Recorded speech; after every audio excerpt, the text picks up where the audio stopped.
Hello everyone and thank you for watching KTV2. Now it's time for your favorite program, To The Point. Tonight it's all about social media. Social media have become prominent parts of our lives for many young people today.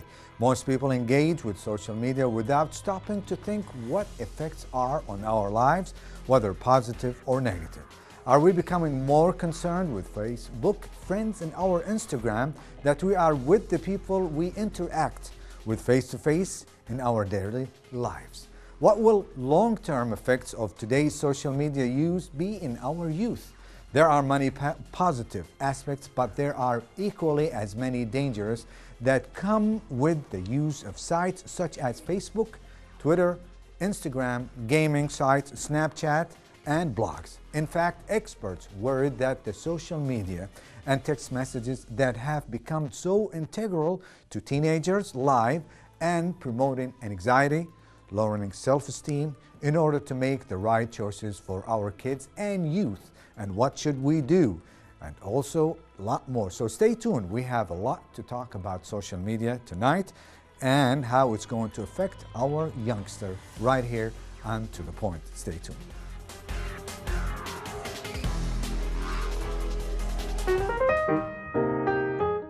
We live in a world where technology is fast-pacing, and access to Facebook, Twitter, YouTube, and many other social platforms is all around us.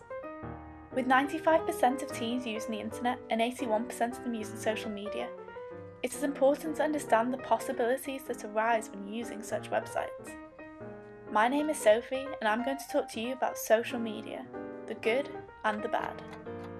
So let's start with time. Whilst juggling school, sleep, and many other activities, on average it's been found that we teenagers manage to fit in 5 hours a day on social networks. In this time, you could have flown to Cyprus or boiled 50 eggs. So it looks like we're spending a fair amount of time online. Let's take a look at some of the cons. One of the biggest social networking problems is cyberbullying. Cyberbullying is just like normal bullying, except it requires the use of electronic communication. Electronic communication can be anything from a laptop to a tablet, devices that are all around us. It's been found that half of students have reported being cyberbullied.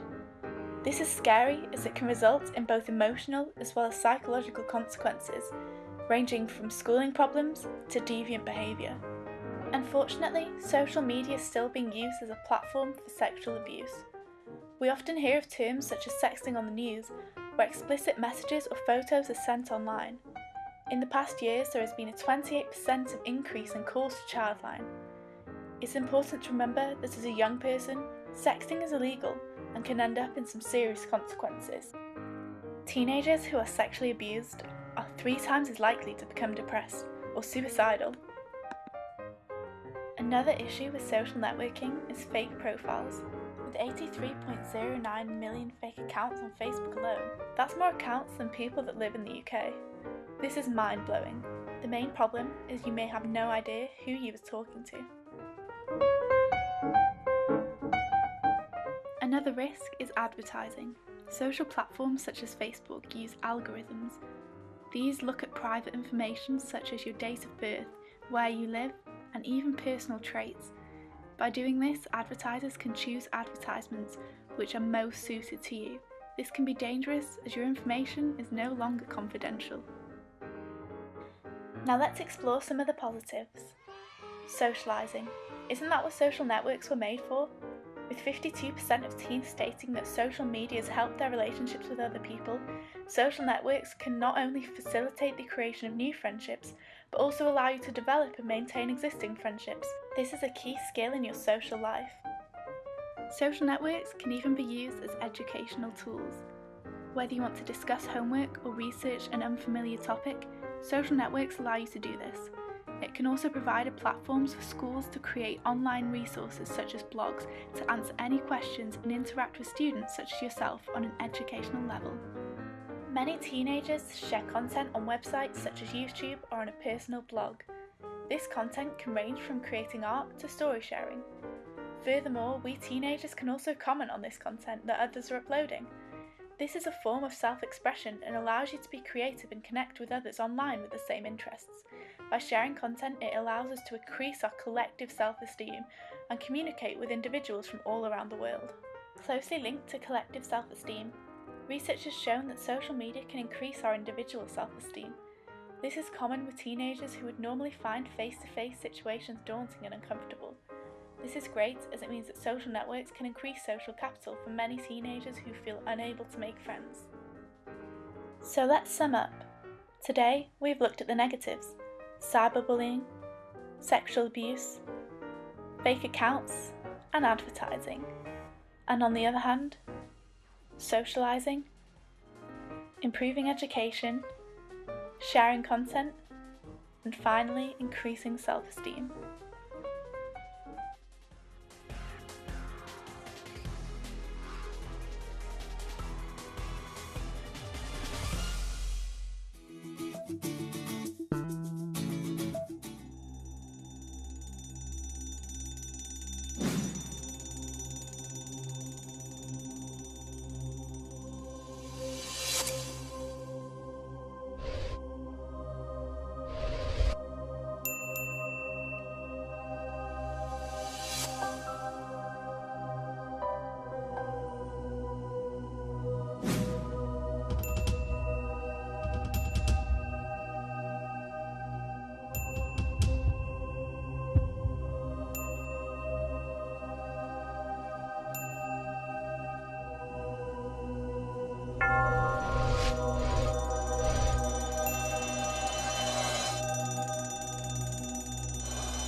Welcome back to The Point. Tonight's episode, it's all about the social media, and who else to talk about it? None other than Dr.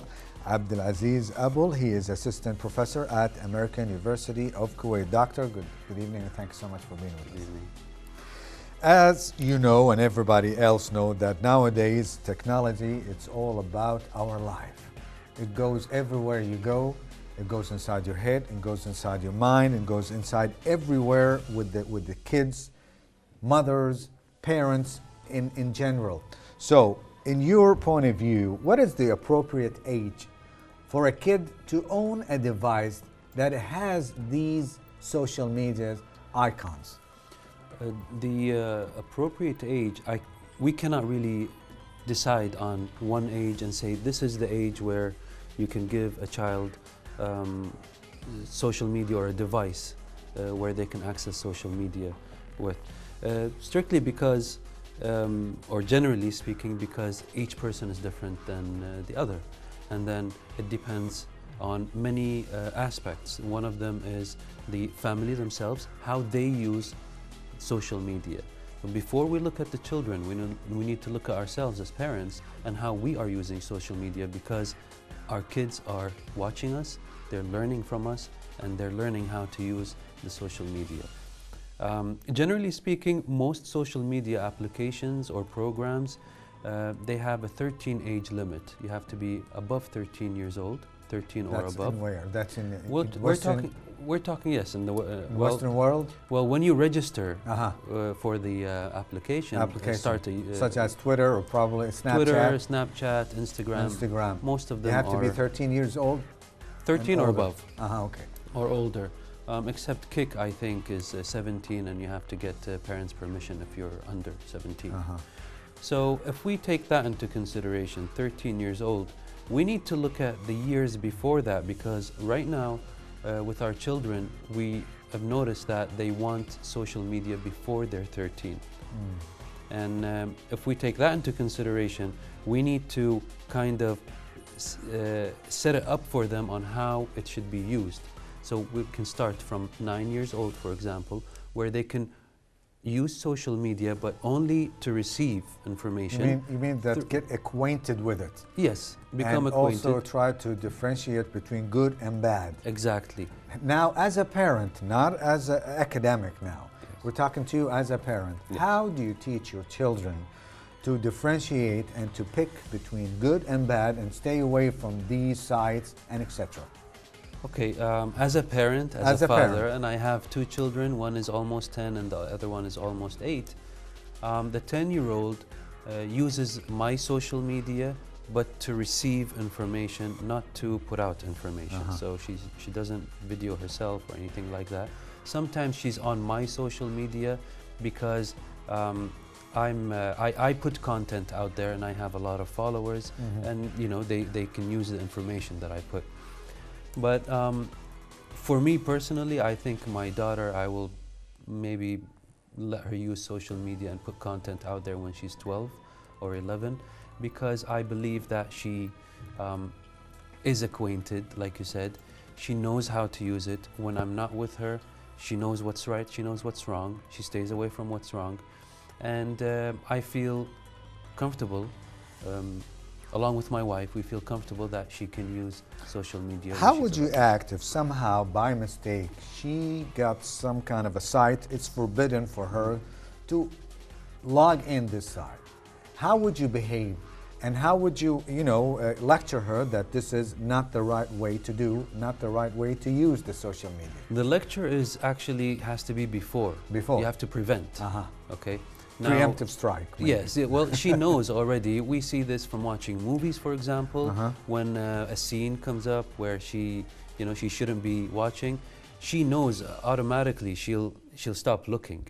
The boy does the same thing. Sometimes he peeks between his fingers, but that's fine. But they know what to do. What to do. So, if she's exposed to something, immediately she'll just leave the page or leave the picture or something. She'll come and talk to us about it and say, today I saw something like this, and we'll, what I would be interested in is how she reacted to it, not what she saw. Because if we're going to allow our children to use social media, even if we don't allow them to use social media, they will be seeing something by mistake, because now there's no control, it's everywhere. Nowadays, everybody has a smartphone. Yes. And I'm excluded. I don't have an Instagram. I don't have a Snapchat, to me, myself personally. But people who do have these things, they consider themselves hip and up to date. They call me like I'm a backward person. I do not go along with technology. It doesn't matter to me. I don't care. But to you as a parent, and when it comes to your children, they tell you, everybody has it. I should have it. Why shouldn't I? How would you react to that? Just like it's a mandatory to own one. It is. It's well, before it was like you're saying, it's hip, or it's something that you should have. To me, I'm backward. I don't mind. No, it's not really backward. A lot of people now are moving towards what you are doing, which is digital detoxing, for example, is staying away from social media and staying away from technology, generally speaking. After got hooked up on it, got addicted, now they're staying away from it. Because it is an addiction now. It is an addiction. That's correct. If I don't think you're considered backward, because people are trying to do what you're doing, and probably they envy you because you don't have. Envy me? Yes, because That's you don't wonderful. have the social media, That's a good and thing. you have more time to put in other places. But there are a lot of people at the same time who need the social media. They can. It's a source of information now. Not only that, for it's example, an oxygen. Yes. An For oxygen example, for them. my daughter, as an example, she would, if I ask her to search something, she would stop going to Google. She'll go to Instagram. That's not bad. On Instagram and Okay. search for it. Well, I see Instagram as bad, because sometimes certain keywords will have different results than Google. Google understands that some terms are used, for example, in a negative manner, but Instagram does not have this search. It's not a search tool, so it might give. Okay. Doctor, if you excuse us, we have a report. We made some kind of survey with some people, randomly, and we ask them some kind of certain question regarding the same thing, social media. We would like your reaction after this.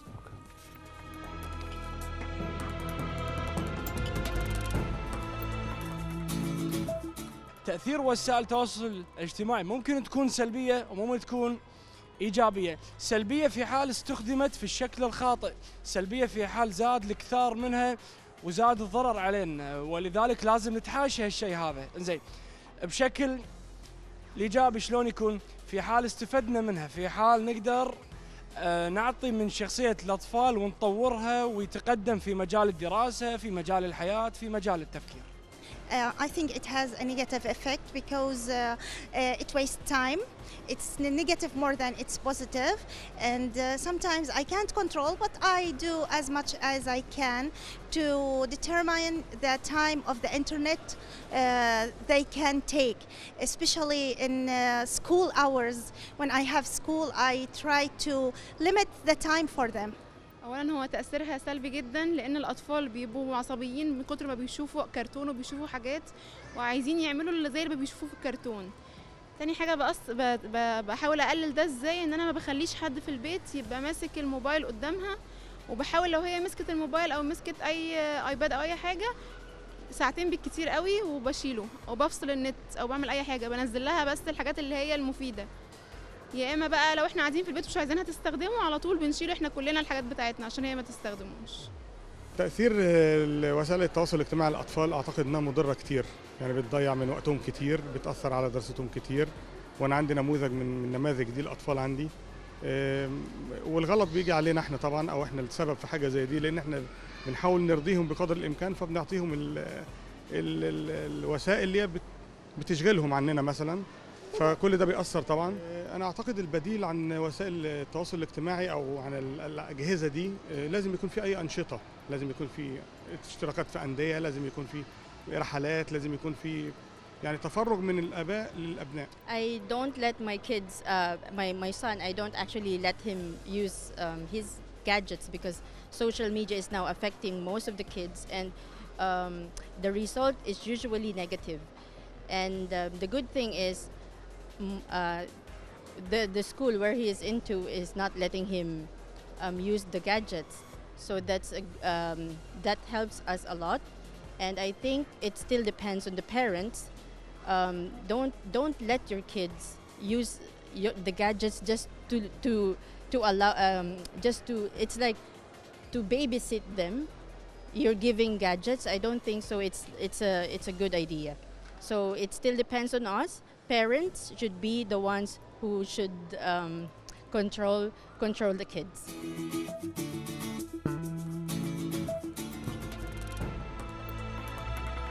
With us here in our studio, Dr. Abdulaziz Abul, Assistant Professor at American University of Kuwait. You have listened to the various people and various opinions, and I believe everybody is entitled to his own opinion. What's your opinion regarding what you have heard? Well, most of what I heard is that social media is negative for the children. Yes, I think it can be because they don't have the tools or they don't know how to use it, and it's really not made for them yet. And that's why these social media applications have put an age limit at 13 and above. Mm-hmm. We think that at 13 years old, they have developed the skills to deal with things like cyberbullying or seeing some content, and that's basically that's related to, or that's put for the Western society, the 13 years old. Maybe it needs to be bumped up a little bit more for us here. I'm talking strictly about the content that they might see. What's acceptable for a 13-year-old over there is not necessarily acceptable for a 13-year-old here. So if it's used in a negative way, for example, the father with the two kids, he was saying that we sometimes give them just to stop them from crying or stop them from nagging. This is a wrong way of using devices or the social media. We need to distinguish between social media and the, for example, iPads or tablets, two different things. Like any other tool in the world, you can use it in a good way or a bad way, a positive way or a negative way. and the tablets are not an exception. If we give them to a 1-year-old or a 2-year-old to keep them quiet in a restaurant or while shopping, which I see a lot, this is destructive. This is going to... You wouldn't recommend that? Not at all. No. Not at all? No. A child that age should not be looking at a screen. They should be using their hands, they should be using their eyes, they should be moving around, toys. That's what they need. So we see that a lot of parents are using it the wrong way, and then when the damage is done, they want to fix it, and then they want to take it. No. Yeah, They got hooked on it, and you cannot even think about taking it away from it, because it might leave some absence in their lives, something empty. Yes.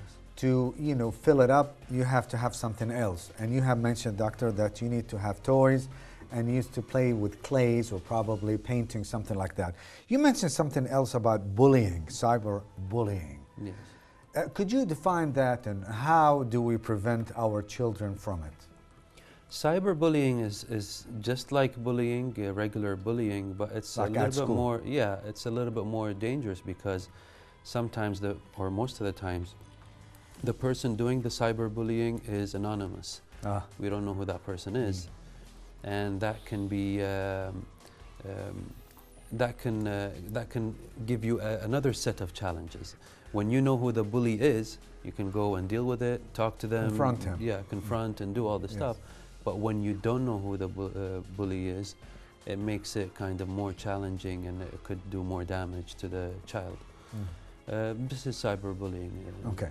Now, some schools, in order for them to announce some kind of things like tests or probably programs, they use the social media like Instagram or something else.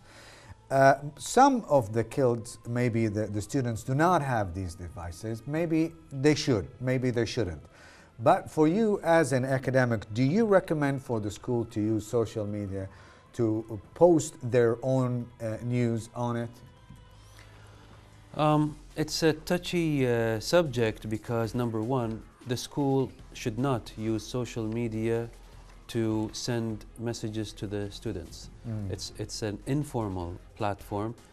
Every school should have their own email system or their own program to do so, and we see a lot of schools using a class dojo. They're using their own email systems, or they put their stuff on their website. But we see that the schools who are now using the social media, they're using it to target the parents. They have the parents following and watching and everything.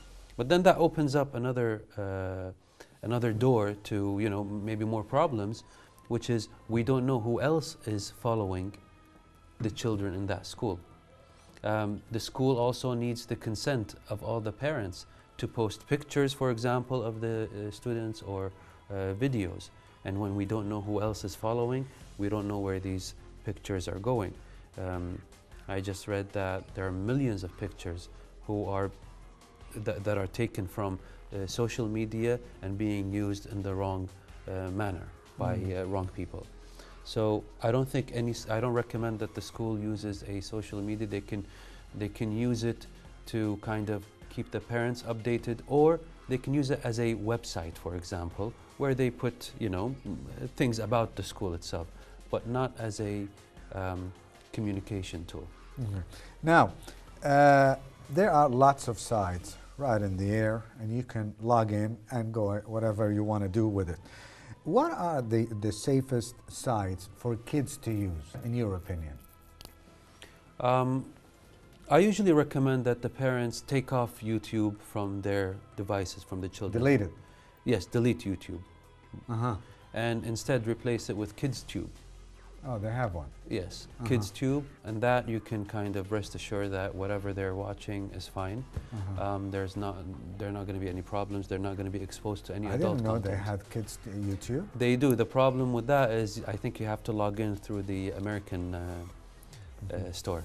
Okay. iTunes. Now, this is the moment that you were waiting for, a phone call from Dr. Balghis Al-Najjar, Secretary of the Kuwait National Child Protection Society. Good evening, Doctor, and thank you so much for being with us. Good evening. Thank you. Good to be with you. I have your colleague and your friend, Dr. Abdulaziz, right here, Abul, and he has the same, the same wave that he's listening to you.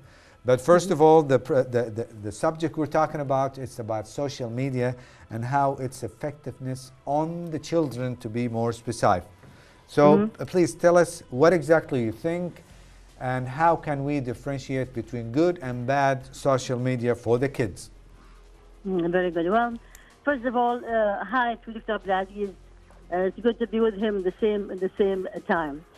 Of course, as the National Society for the Protection of Children, Kuwait, our main focus is to raise awareness of the society and of the individuals, parents, and especially specifically.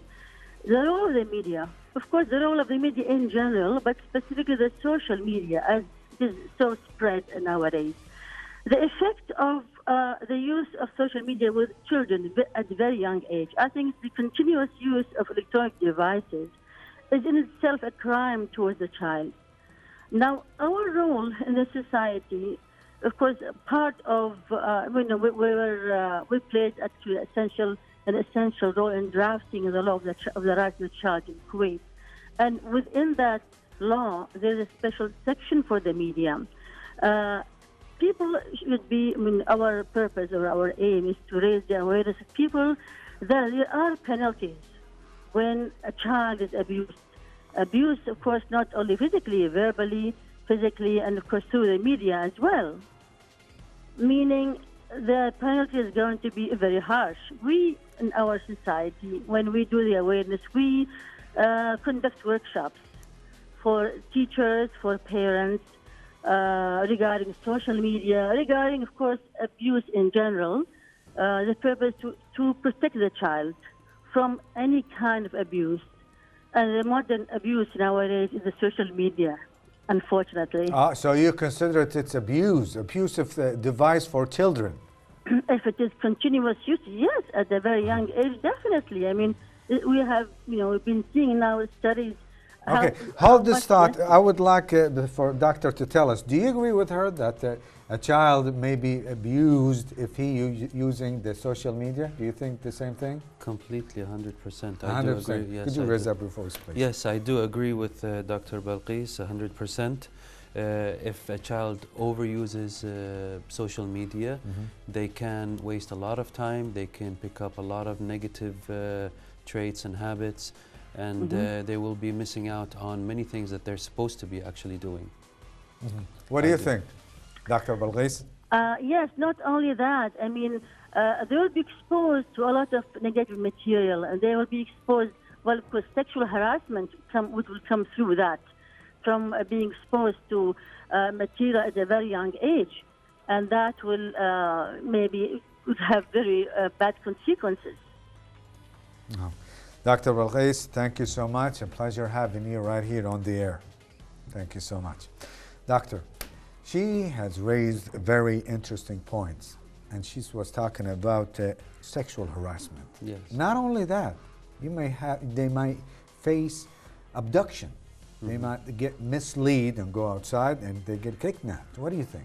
I think this is possible and this could happen, especially with programs or the stories now that we have in different applications. Posting a real-time story tells people where you actually are. So that's why since Facebook was out, it's recommended not to tell people when you're traveling, for example, because your home might get hit by burglars or something because they know you're out of the country. Now the same thing could happen with the children. Maybe they're posting on Snapchat, for example, that they are in so-and-so place or mall or restaurant, and they can be exposed to, like you're saying, kidnapping or abduction or anything else. One final question. Nowadays, and you mentioned something really important, that kids should be 13 years old and above to use social media. And these, in particular, these people, the 13 years old and above, they are following people, maybe to me or to you, are insignificant. Yes. But to them, mighty important. Yes. And so important. And they follow them, even if they go to the toilet or anything like that, just to get their, feed their own ego to follow these people. What do you think about these people? Well, I think they're always going to be around. They've always been around, but different platforms. They used to be on television. Now they are between our kids' hands. They have access to them if they wanted to. But I think if we teach our children to evaluate the situations and evaluate people, not judge, but evaluate the people that they're following or that are out there, we can kind of have them automatically know who is good, who is bad, who should I follow and who I shouldn't follow. Now, we have a lot of kids who want to be very famous on social media. They want to do a lot of things. They want, they're interested in the number of likes and number of shares and subscriptions and I don't know what. If we allow our children to put out content that is positive, that is helpful, then we are at least pointing them to the right direction of using social media. This is something, for example, I do with my daughter. If she wants to use my social media or do something, my one condition is that she puts something useful for the children out there who are going to follow or who are going to watch. So I think things have to start before, in prevention. We have to raise awareness with our children. We always have to talk to them. We always have to listen to them, and then things get better. Doctor, always a pleasure to have you. Thank you so much. You have given us a very valuable information. Thank you. Appreciate it. Looking forward to meet you again. Thank you very much. Appreciate it. Well, we would like to thank Dr. Abdulaziz, and he is one of the best teachers in the state of Kuwait. Thank you so much. Very much. Now, the first conference on protecting children and youth from the risk of social media activities was held in Kuwait from the 21st to the 23rd March of 2017.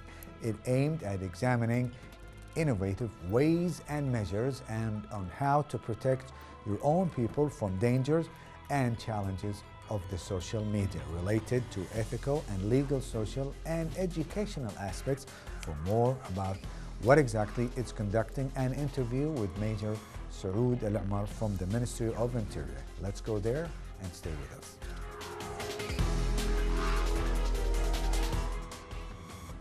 We have many roles to protect the youth in cyberspace, one of them being we create awareness campaigns via going to different schools, our social media accounts to give general advice on how to stay safe on the internet, advice to the guardian or the parent of the child. We block websites that we feel may be harmful to the child's upbringing. Also, in the case that the child is a victim of a criminal act, we are very swift and harsh in dealing with these criminals to make sure that they are made an example of and this does not happen again. There are many awareness campaigns taking place that our department is spearheading. We also have our accounts on various social media outlets such as Instagram, Twitter and YouTube at ECCD, where you can follow, get general information, advice on how to stay safe in the cyber realm, and also what guardians or parents can do to protect their children in the cyberspace. We recommend that the guardian or parent of the child is proactive in their children's use of the internet and they are aware where their children are going on the internet, what type of websites they're visiting, what type of websites they should not be visiting, what their child is exposed to when they're using the internet. They have access to their children's machines, there aren't passwords on them. And they also are open with their children so they can understand what they're doing, what they're interested in, because cyberspace is a very large area and it's very difficult to cover. So it's very important that the parent and the guardian plays a large role in the child's use of the internet. Various officers from our department regularly go to different schools and different education facilities to give lectures to students about the dangers of the internet and how they can stay safe and protect themselves and protect their personal information from criminals.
You're still with us here on KTVT To The Point, and with us here is Mrs. Safiya El-Bloushi, and she is a nursery founder and director of Tiny Toes Bilingual Nursery. That's a lovely name, Tiny Toes. Thank you so Very much. tiny. Yeah. You're welcome. As you know, we were talking about the social media in the state of Kuwait, not in the state of Kuwait, in general, all over the world, and people nowadays, they think that they're kind of hip to use one. Not to mention the youngsters nowadays, they are having the same thing.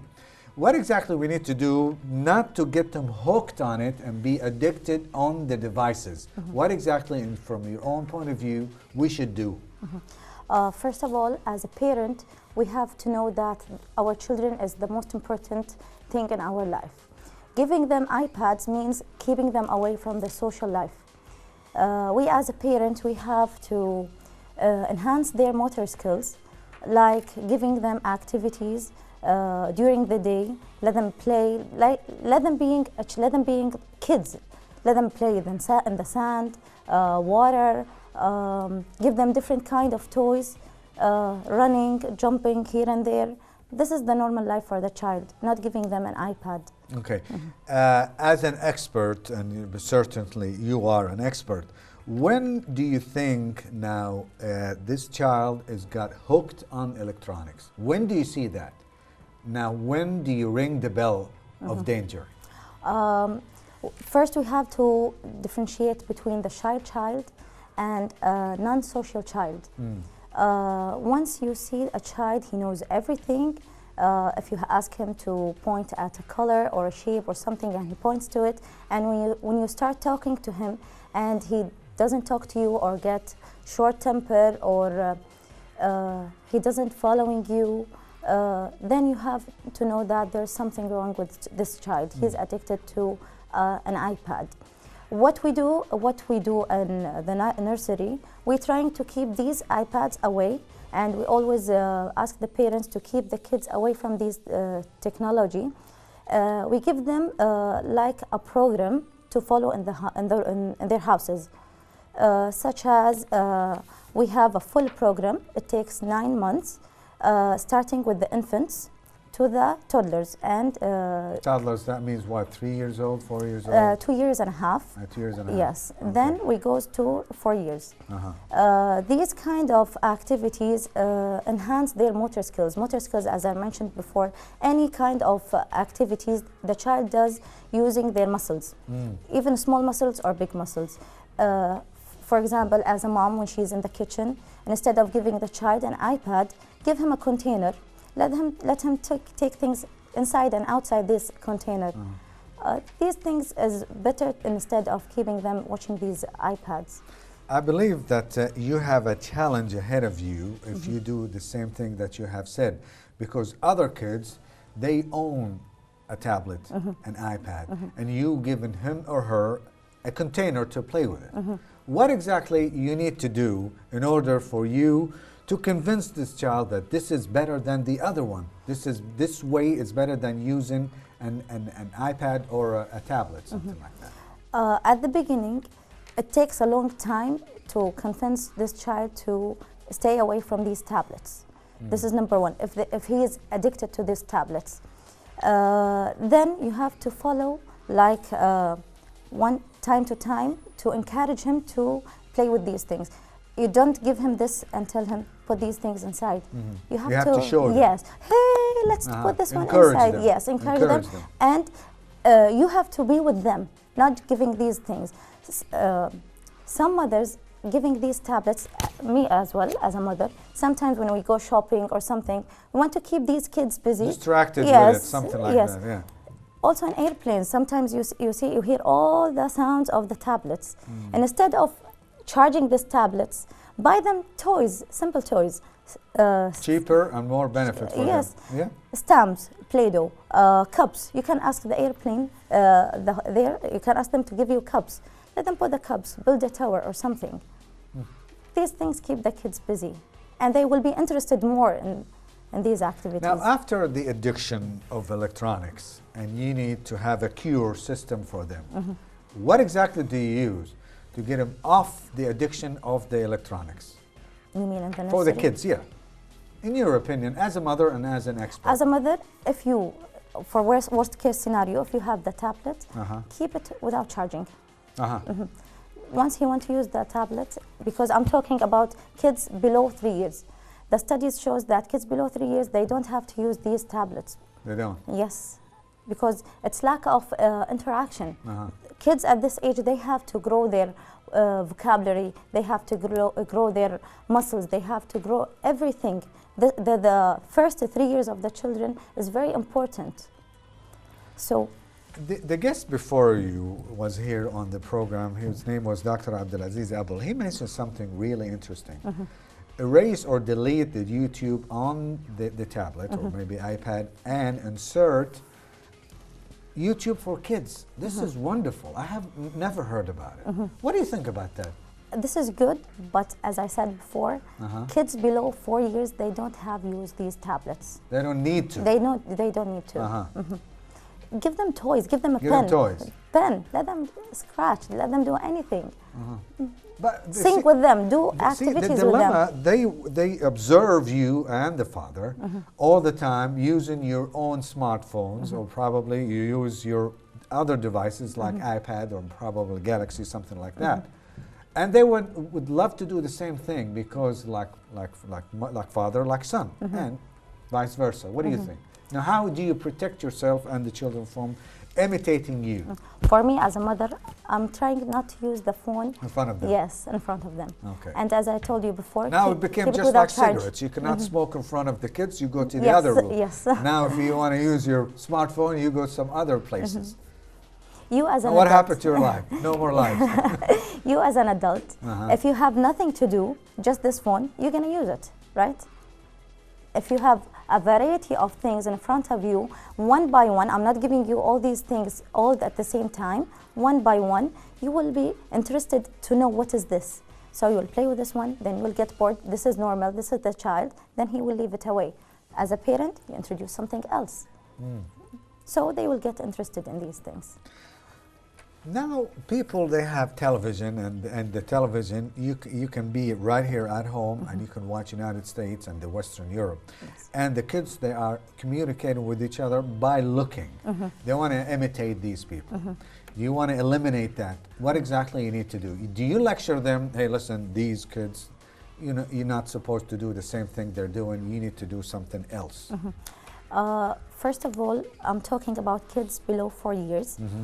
Once we play for them a nursery rhyme or something, you have to show them the movements, the things. For me as a mother, when my daughter she sees the TV, what I tell her, something sometimes it comes like a Christmas Eve or something, I'm explaining for her, we are Muslims, we don't have these things. So as a parent, you don't have to keep the child alone. You have to stay with them. So you have to give them the information. To correct for them the informations. Unfortunately, there are some of us here in the state of Kuwait and the worldwide. They use excessive usage of the devices itself. So the kids will watch you do the same thing. But you mentioned something else, that when you use it, you go to the other place, or keep it the other without room, charge. to keep it without a charge. Now, after the damage has been done, what exactly you need to do? You have to set a plan for your child. Plan. Yes, because this is your child. Nobody wants the best, just you want the best for your child. So you have to set a plan. If my son using the iPad for 5 hours a day, I minimize the use, make it 4 hours and a half. Week by week, they also, as a mother, I always encourage parents to keep their kids in programs, after school programs, like football, karate, gymnastics, basketball, yes, baseball, everything, yes. Something like that. You mentioned something really interesting at the beginning of the interview. You said something that if you had a short answer from a child and it was kind of moody, irritable, that means that he or she is hooked on electronics. I have the same thing, the same problem at home. Every time I ask a question, no, yes, very short answer. That means we have a problem. We have a dilemma at home. How can we deal with it? Yeah. What exactly are we going to do? As I told you, you have to give them The tablet, options. low charge. Yes, low charge. You don't just take the tablets away from them.